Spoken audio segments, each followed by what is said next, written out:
Welcome back, everyone, to Echoes of Ihsan. Today, we're doing another deep dive, this time into Muwatta Imam Malik, specifically Book 38. It's called Setting Free and Walla. Um, I know that the concept of slavery might seem very unsettling to us today, but remember, we're looking at this through a historical lens. Mm. By understanding how things were, then we can really appreciate, the development of human rights and ethics. Yeah, you're right. It is really important to remember that context. Yeah. You know what's really fascinating about this book is it doesn't just talk about the rules for freeing slaves. It also goes into all these details about what happens after they're freed, like their rights and responsibilities, and especially this complex concept of wala. Right, walla, not something we hear every day. So for our listeners who might not be familiar, can you break down what walla means in this context? Absolutely. You can think of wala as this special relationship that formed after a slave was freed. It wasn't just like, okay, you're free, see ya. It was much more involved than that.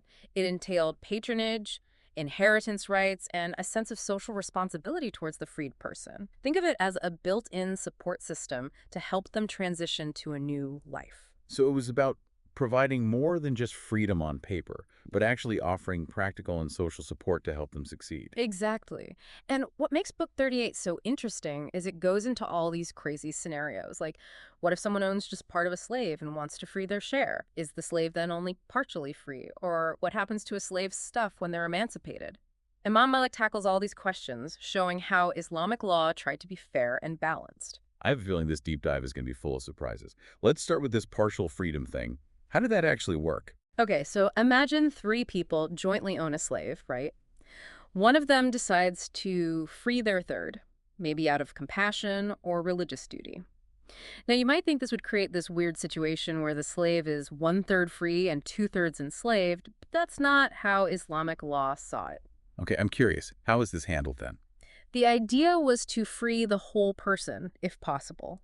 So the person freeing their share would be required to buy out the other owners if they could afford it. It's like, I want to do this good deed, but I also want to make sure it actually frees this person. But if they couldn't afford to buy the other shares, they could only free their portion.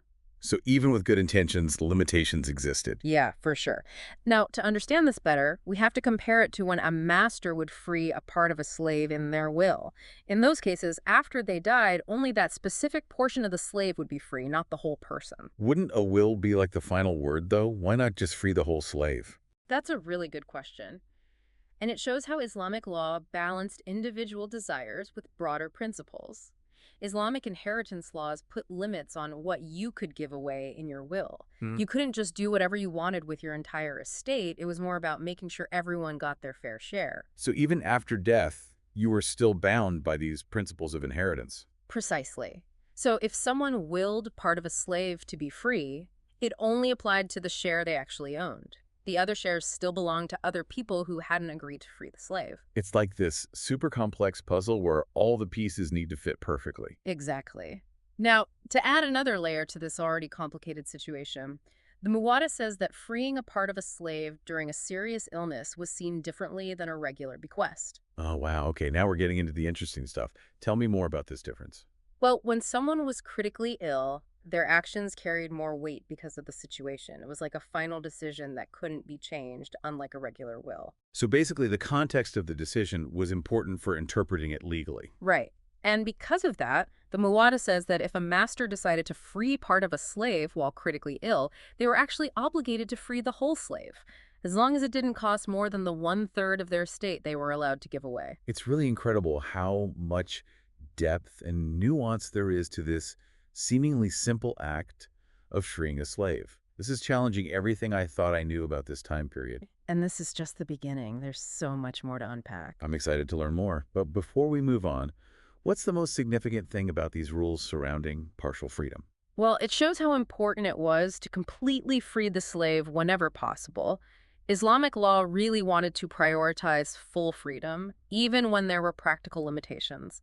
And even when only partial freedom was possible, Islamic law clearly outlined everyone's rights and responsibilities to make things fair. Yeah, you're right. It challenges the idea that slavery was just accepted without any attempt to make it more just. It seemed like there were definite efforts to move toward greater freedom within the system. Definitely. And we see that even more when we look at stipulations on freedom. You might think that a master could set conditions for freeing a slave, But Imam Malik was very clear that this wasn't allowed. Really? I would have thought that the master could try to keep some control, maybe like making the freed slave work for them or something. Nope. Islamic law was very specific that a freed slave had all the same rights as anyone else, including things like testifying in court, protection from harm, and even inheriting property. Any conditions about property or service weren't allowed. That's pretty progressive for that time. It's like saying freedom means freedom, no strings attached. Exactly. To show you this principle in action, the Muwatta has some really interesting stories about what happened when someone wanted to free their slaves, but those slaves were literally all they owned. I love a good story. Tell me more. Okay, so picture this. A man, during the time of the Prophet, is on his deathbed. He wants to do something good before he dies, so he decides to free all 6 of his slaves. But here's the thing. These slaves are all he has in the world. He owns nothing else of value. Wow, that's a huge gesture. But what about his heirs? Wouldn't that cause problems with inheritance? Well, the Prophet was in a tricky spot here. He understood that Islamic inheritance laws had to be upheld, so he didn't just agree to free all the slaves right away. Instead, he did this thing where he drew lots and ended up freeing only 2 of the slaves. Why only 2? It seems like he could have freed all of them since it was the man's dying wish and he didn't have any other heirs. The Prophet was being really wise here. He knew that even though there were no other heirs present, someone else could come forward later and claim their share of the inheritance. By only freeing 2, he made sure the man's good deed wouldn't end up burdening someone else unfairly. So he balanced compassion with upholding the law, even in an emotional situation. Exactly. And there's another story, this time from Aban ibn Uthman's time. Another man wanted to free all his slaves, and just like in the last story, that was all he owned. I feel like we're seeing a pattern here. What happened this time? Did the authorities step in again? They did. The governor, Aban ibn Uthman, understood the potential problems and got involved. He split the slaves into 3 groups and used a lottery system to free only one group. This was to make sure the man didn't give away more than what he was allowed to under inheritance laws. Wow, these stories are so insightful. They show how important property ownership, inheritance, and ethics were in Islamic legal thought. Okay, so freeing slaves could get complicated when it was all someone owned.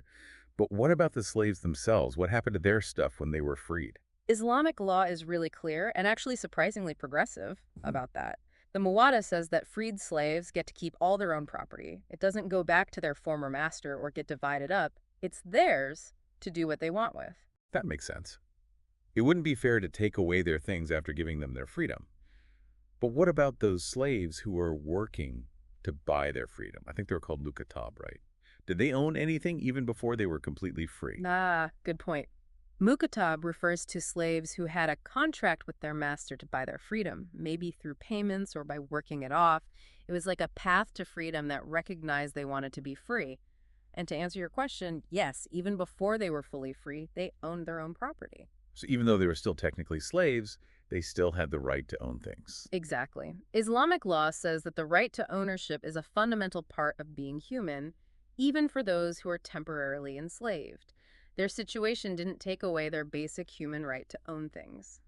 That adds a new dimension to how we think about slavery in this context. It wasn't just about absolute ownership of another person, but it had limits based on ethics and the law. Exactly. This is further emphasized when you look at cases of bankruptcy or injury compensation, or even when a slave were sold. The Muwatta is really careful to distinguish between the slave's own property and their children. Why was it so important to make that distinction? It shows where Islamic law drew a line. While slaves might have been considered property in that system, their children weren't. Family ties weren't seen as something that could be bought or sold. It's like saying, this person is enslaved right now, but their family relationships are valuable and can't be treated like objects. You got it. Even in a system that we find unacceptable today, they were still trying to maintain some ethical boundaries and acknowledge the value of human relationships. This is all so insightful. Before we move on, what stands out to you as most significant about how Islamic law treated a slave's personal property? I think it's really impressive how they recognized individual agency and ownership even within slavery. It shows a deeper understanding of human dignity, even in a system where those rights were often ignored. I agree. It's a good reminder that even in times that seem very different from our own, there were people who were trying to make the world a more just and compassionate place. Absolutely. And speaking of specific situations, there's this unique category of enslaved women called Walad. This referred to women who had children with their master. Oh, wow. That's a really complicated situation, ethically and historically. How did Islamic law deal with that? Imam Malik looked to Caliph Umar ibn Khattab for guidance on this. He said that Walad had certain protections that other slaves didn't. For one, she couldn't be sold or given away. It was like recognizing that having a child with her master created a bond that went beyond her being property. So it's more than just a master-slave relationship. There was a family element that had to be considered. Exactly. And when the master died, Walid would automatically be freed. She wasn't part of any inheritance or transfer of ownership. It was like her being a mother was more important than her being a slave. That's actually really progressive. It shows sensitivity and compassion towards those women, and it makes you think about the role of motherhood in that society. You're right. The way Walid was treated in the Muwatta shows just how nuanced and sometimes even surprising Islamic law was in navigating social relationships. This is all fascinating. I feel like I need to go back and reread all this to really understand it. But what stands out most to you about the rules surrounding Walad? I think it's remarkable how Islamic law acknowledged the value and dignity of motherhood even within slavery. It shows that even in a rigid social system, there was still room for compassion and recognizing the importance of family. That's a really good point. It's those moments of humanity and empathy that make learning about history so interesting. Okay, so besides the special case of Walad, were there any general rules about freeing slaves? Yes, there were. The Muwatta is very clear about that. For example, a slave who had more debt than assets couldn't be freed. That makes sense. It's about making sure people are responsible for their debts. Exactly. It prevented people from using freedom as a way to get out of paying what they owed. Also, minors couldn't be freed until they were old enough. That protected young people who might not understand what freedom really meant or how to take care of themselves. Right. It's about protecting those who might be taken advantage of. Exactly. And lastly, those under legal guardianship couldn't free other people even if they were old enough. This was to make sure that whoever was freeing a slave had the legal right and mental capacity to make such a big decision. So it's all about creating clear rules and safeguards. Precisely. It's about making sure the decision to free a slave was made with the utmost seriousness. This is so insightful. It seems like there's just so much depth to explore here. There really is. It challenges us to look at the past and appreciate the efforts made to create a more just and compassionate society. But what stands out to you most about these general rules for freeing slaves? The focus on being capable and responsible is really interesting. The rules weren't just random, they were carefully created to ensure that freeing a slave, which had big consequences, was done by people who were really ready to do it the right way. I agree. It shows they thought a lot about the ethical and legal aspects of this decision, which is impressive even by today's standards. You're right. And speaking of ethical things, we haven't even talked about the times when freeing a slave wasn't just a good deed, but an actual obligation, like to make up for a wrong they had done. An obligation. What kind of things would someone have to free a slave for? There were certain acts in Islamic law that were considered serious enough that freeing a slave was the consequence. It was a way of acknowledging the wrong and showing remorse. It's like saying, you messed up, and now you have to make things right by giving someone their freedom. Exactly. It's about restoring balance. The Muwatta has some really interesting examples of this. One story is about a man named Umar ibn al-Hakam. He had a slave girl who was watching his sheep, and when one went missing, he hit her out of anger, thinking she was careless.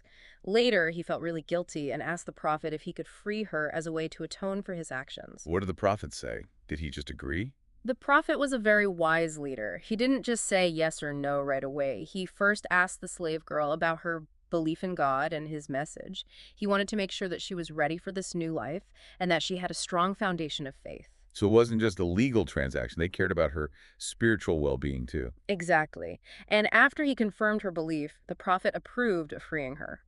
This shows how important it was that the slave being freed was a believer. So it was about more than just setting someone free. It was about welcoming them into a community of faith. Right. And to emphasize this, the Muwatta tells another story. This time, a man approached the Prophet wanting to free a slave girl to atone for something else he had done. Again, the Prophet first checked to make sure she believed in God before he said it was okay to free her. It seems like making sure the act of freeing a slave was both legally and spiritually meaningful was really important. Absolutely. These accounts really highlight how interconnected everything was. It wasn't just about following the letter of the law, it was about the spirit of the law and making sure things were just and compassionate. And there's more. The Muwatta also shares the views of prominent figures like Abu Huraira and Fadala ibn Ubayd al-Ansari, who both agreed it was okay to free a child born outside of marriage to fulfill the obligation of freeing a slave. So even someone who wasn't a traditional slave could be freed to fulfill this obligation. That really broadens who could be considered for emancipation. It does, and it really gets at the heart of the Islamic emphasis on justice and mercy. This is all incredibly insightful.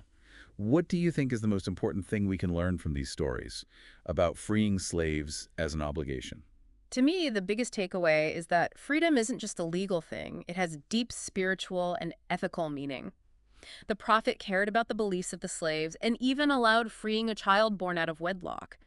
This shows that freedom is about recognizing everyone's inherent worth. I agree. It reminds us that even in the past, there was a place for compassion and recognizing everyone's dignity. Okay, so we've talked about the reasons for being obligated to free a slave, and we've seen who was considered suitable. But were there any limitations on who couldn't be freed for this purpose? Yes, there were. Even though Islamic law stressed the importance of freeing slaves, it also wanted to prevent people from manipulating the system. For example, you couldn't just buy a slave specifically to fulfill this obligation. Why not? Wouldn't that be the easiest way to do it? It's about respecting the slave's humanity. Islamic law didn't want freeing slaves to become just a transaction. It had to be done with genuine compassion and not just to check off a legal requirement. So the intention behind it was really important. Yes, absolutely. However, if you bought a slave with the intention of freeing them out of your own free will, that was fine. The difference is in whether you bought them specifically for that purpose or not. That's a subtle but really important point. Right. Now, besides that, there were other types of slaves who couldn't be free to fulfill this specific obligation. Non-Muslims, like Christians or Jews, slaves who were already working towards their freedom through a contract, slaves who had been promised future freedom, walad, slaves promised freedom at a specific time, and those with disabilities like blindness were all excluded. That's a long list. Why were these specific categories excluded? Well, the idea was that for this obligation, the slave had to be a Muslim. It wasn't just about freeing anyone, it was about freeing someone who could be part of the Muslim community. Just like charity meant for the poor was intended for Muslim recipients, this ensured that the freed slave would be part of a community that would support them. It's about integrating the freed slave into the fabric of Muslim society. Exactly. It reminds us that even individual actions happen within a larger social and religious context. This is fascinating. What stands out most to you about these restrictions? For me, it's that freeing a slave was more than just a legal thing. It had a spiritual side, too. It wasn't just about releasing someone, it was about welcoming them into the Muslim community. These restrictions show that shared faith was really important here. It adds a whole other dimension to freeing a slave. It's a beautiful testament to the power of compassion and faith. It really is. And this compassion even extends to people who are no longer alive. The Muwatta talks about whether you can free slaves on behalf of someone who has passed away. Now, that's an interesting question. Tell me more about what the Muwatta says about that. It does. The Muwatta says that you can, and it's actually considered a really good deed. The idea is that even after someone dies, their good intentions and desires to do good things can still have a positive effect. So even after death, their legacy of generosity can live on and help others. Exactly. And the Muwatta gives an example of this with a story about a man named Abd ar-Rahman. His mother, before she died, had wanted to free a slave. So Abd ar-Rahman, wanting to fulfill her wish, asked a famous scholar, Al-Qasim ibn Muhammad, for advice. What does the scholar say? Could he go ahead and free the slave for his mother? Al-Qasim said that it was perfectly fine to do that. He even gave an example of a similar case that had been brought to the Prophet himself. This precedent from the Prophet solidified the practice of freeing slaves for those who had passed away. It became a recognized form of charity in Islam. That's a really cool story. It shows how important it was to honor people's wishes even after they were gone. It also shows how acts of kindness can inspire others to do the same. You're absolutely right. These stories show that freeing a slave wasn't limited to just the living. It was something that could impact people even after death. And to further prove this point, the Muwatta even mentions that Aisha, the Prophet's wife, freed many slaves on behalf of her nephew who had passed away. This just goes to show how accepted and encouraged this act was. It's amazing how human connections and acts of kindness can have such a lasting impact. It's like even after death, we can still contribute to positive change in the world. Beautifully said. It's a reminder that our actions matter and the good we do can continue to grow even when we're gone. This has been an incredible look at the different reasons and circumstances for freeing slaves. But I'm curious, does the Muwatta talk about whether freeing slaves is considered inherently good in Islam? Is it just a legal thing, or is there something more spiritual about it? Yeah, that's a great question. And the Muwatta is very clear about this. Freeing a slave wasn't just seen as a legal transaction or a way to fulfill an obligation. It was seen as one of the most virtuous and commendable actions in Islam. It reflected a deep understanding of God's mercy and commitment to upholding the dignity of all creation. I have a feeling we're about to get into some really inspiring stuff here. What exactly made freeing slaves so special in Islam? The Muwatta is full of stories that show just how important this act was.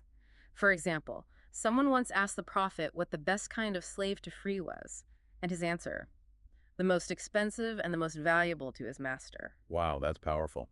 It's not about giving away something easily replaceable. It's about making a real sacrifice, letting go of something precious. Exactly. The Prophet's words show that true generosity means giving up something that really matters to you. It's a lesson in detaching from worldly possessions and focusing on the spiritual rewards that come from acts of kindness. It's a message that goes beyond just freeing slaves. It's about living a life of compassion and generosity in every aspect. Hmm.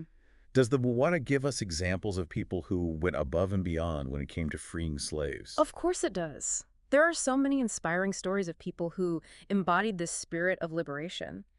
One moving story is about a companion named Abdullah ibn Umar, who was known for his piety and understanding of Islam. He didn't just fulfill the basic requirements, he went further, showing great compassion.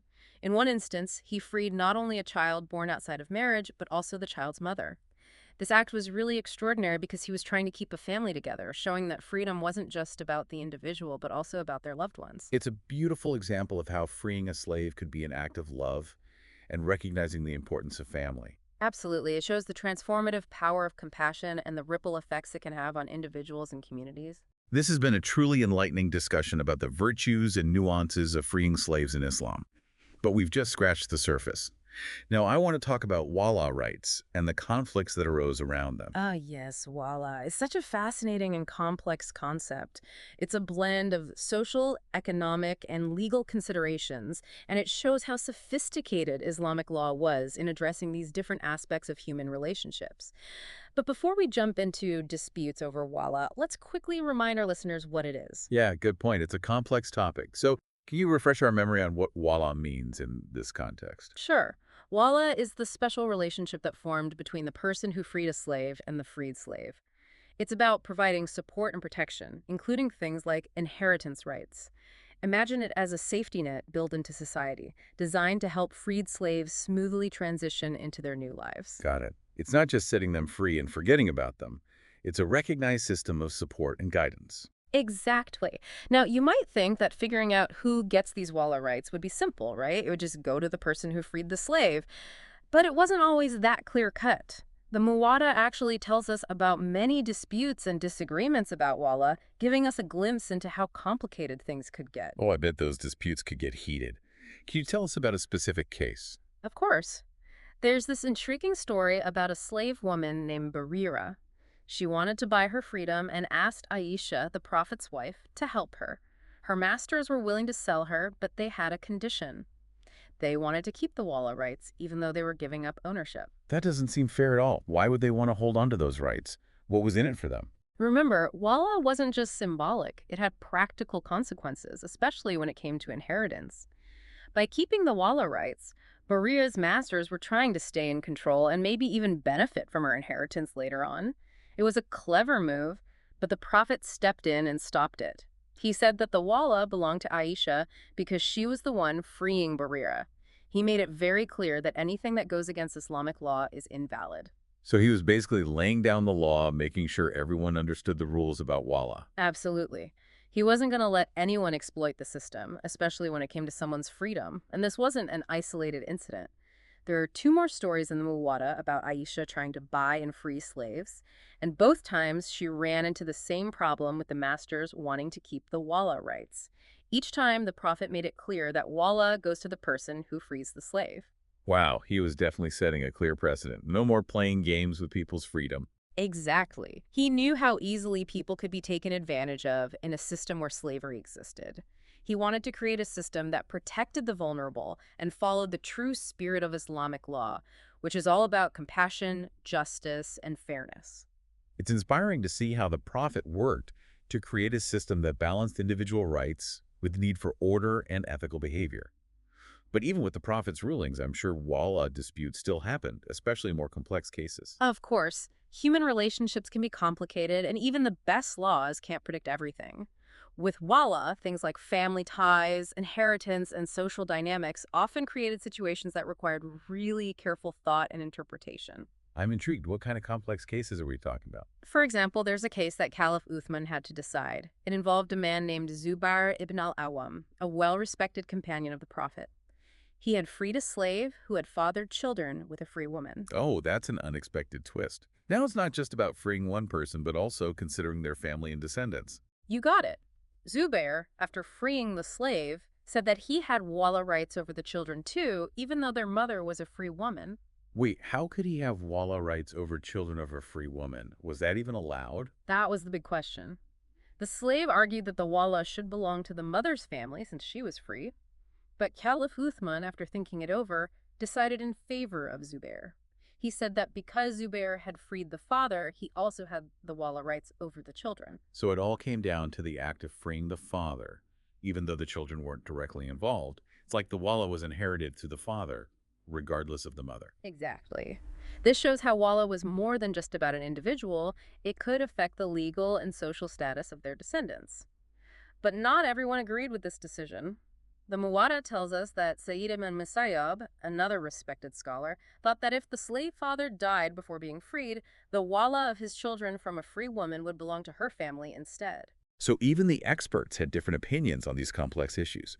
It makes you realize that Islamic law, while it had clear principles, wasn't rigid. There was room for debate and different perspectives. You're absolutely right. Islamic legal tradition encouraged scholarly discussions and examining different viewpoints. It was more than just following rules blindly. It was about finding the most just solution in each unique case. This is so insightful. I'm really appreciating how sophisticated and nuanced Islamic law was. You mentioned that Sayyid ibn al-Musayyab had a different opinion about Wala in cases of mixed parentage. Are there other examples of different opinions that show how fluid this concept was? Absolutely. The Muwatta draws an interesting parallel with cases of alien divorce, which is a type of divorce in Islamic law where the husband accuses his wife of adultery. In these cases, there's doubt about who the child's father really is. Okay, things just got more interesting. How does a lien divorce connect to Wala? In a alien divorce, the child's wala starts with the mother's family. This is because the father, by accusing his wife, has basically denied being the father and broken his connection with the child. However, if the father later changes his mind and admits to being the father, the wala switches to his side. Wow, so the father's acknowledgement can completely change things. It really shows the importance of acknowledging paternity in determining lineage and Wala. Exactly. These examples show that wala wasn't a simple concept. There were lots of factors to consider, like how the slave was freed, family connections, and even acknowledgments of paternity. It really was. And all of this becomes even more apparent when we look at how wala was dealt with in cases of inheritance, which, as you know, are always complicated, even without wala involved. Oh, I can only imagine the disputes that arose over Wala and inheritance. What insights can we glean from the Muwatta on this topic? You're right, inheritance cases can be a real mess, and wala just adds another layer of complexity. But the Muwatta has some great examples of how they handled these issues, showing how committed they were to fairness, clarity, and keeping things harmonious. Give me the details. I want to hear about these inheritance battles and how Islamic law resolved them. Okay, here's a case that went all the way up to Caliph Uthman, who was known for his wisdom and fairness. A man died, leaving 3 sons. Then one of those sons also died. He left his inheritance, which included wala, over his freed slaves, to his full brother. Seems straightforward enough. Yeah, so far so good. What happened next? But when that brother died too, there was a big fight between his son and his half-brother. So the nephews were fighting over who got the Wala rights. Who did Caliph Uthman side with? Caliph Uthman really thought it through. He looked at the arguments, considered Islamic inheritance laws, and decided that the wala should go to the half-brother. Basically, he ruled that walla was like any other inheritable thing, and it should follow the usual inheritance rules. So even though Walla had all these social and religious connections, it still had to work within the existing legal system.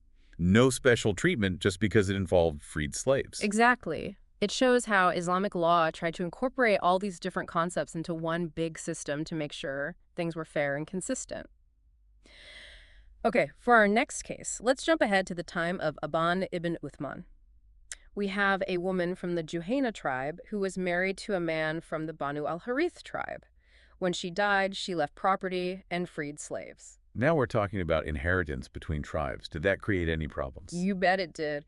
Her son inherited everything, which was normal. But when he died, there was a dispute between his heirs and the Juhayna tribe, which was his mother's tribe. They were fighting over who got the walla rights to the freed slaves.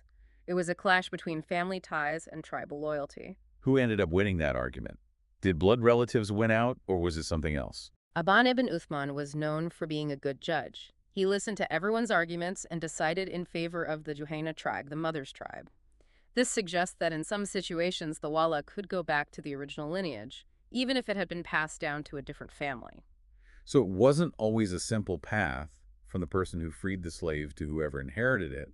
The Walla could jump around depending on the situation. Right. Determining walla wasn't just about finding the closest relative. Things like lineage and where the walla originated also played a big part in these legal decisions. And to show you just how many different opinions there were on this, the Muwatta tells us about what Sayyid ibn al-Musayyab thought about a case where a man had 3 sons and freed slaves. 2 of the sons died, leaving behind children, so the 3rd son inherited the walla. Okay, so all the Walla rights were now with the surviving son. What did Said ibn al-Musayyab say about this? When the surviving son died, Sayyid ibn al-Musayyab said the walla should be divided equally between the son's children and the children of his 2 brothers who had died. So he thought the Walla should be shared among all the grandchildren, even though it was initially inherited by just one of the sons. That's different from the other cases we've talked about. You're getting it. Said Ibn al-Musayyab's opinion showed that walla wasn't just something to be passed down, it was a responsibility that could be shared among a wider family circle. It's amazing how something that started with freeing a slave could become so complex with so many different interpretations. It is. And all these examples show us how flexible Islamic law was and how it could change with society while still staying true to the core principles of fairness and justice. The really interesting thing about these disputes over walla and inheritance is what they tell us about the struggle to keep the original idea of walla, this bond between the person who freed the slave, and also deal with the reality of inheritance and changing family ties. You're right. It shows how Islamic law had to find a way to balance individual intentions with the bigger needs of society. Okay, so we've seen how Walla could get complicated with families and inheritance. Were there any other situations where these disputes came up? Definitely. One particularly interesting and often confusing area was how walla was affected when someone converted to Islam. In early Islamic society, converting was a huge deal that changed your legal and social status. This was especially true when it came to walla. I can imagine that created some unique legal situations. How did faith and Walla interact to make these legal puzzles? Let's say we have a slave owned by someone who isn't Muslim.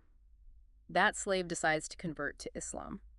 Now, Imam Malik says that if this slave is freed before their non-Muslim owner sells them, the walla doesn't go back to the owner, instead goes to the whole Muslim community. So by converting, the slave's Walla shifts from their non-Muslim owner to the Muslim community.